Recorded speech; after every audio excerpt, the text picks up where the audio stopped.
God has a sense of humor. I grew up in a charismatic Pentecostal Christian home, and my father was a pastor, my mom an evangelist. One of the most important, enduring lessons that they not only taught me, but actually exemplified in their daily lives was that of the power of prayer.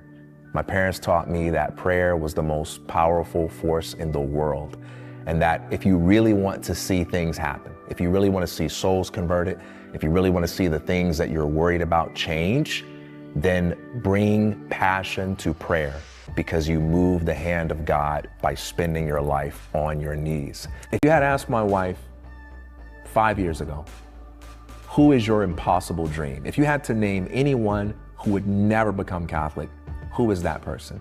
She wouldn't name a celebrity. She wouldn't name a Satanist. She wouldn't name an atheist. She would say, my husband. Because I literally looked her in the eyes once and said, hey, no disrespect, but I will never become Catholic. God has a sense of humor. I never wanted to be one of those people who stressed about going to church. I never wanted to be one of those people who felt like he had to go to Mass on Sundays or holy days of obligation. I never wanted to be that. I remember one time I was sitting on a bus from Kalamazoo, Michigan to Chicago, and this gorgeous woman walks on the bus. And there's some guy with a rosary in his hand.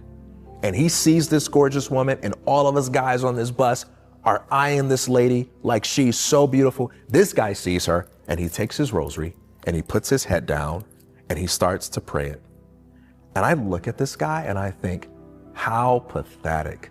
What a loser. This guy can't even look at this beautiful woman passing by because he's holding a rosary. I never will be a guy like that. I had no idea that God was in the process of transforming me into that pathetic loser, day by day, minute by minute, in a way that I could have never fathomed. About a year before I became Catholic, my wife made a commitment to pray the rosary every day. I had no idea what she was doing and what that would mean for me.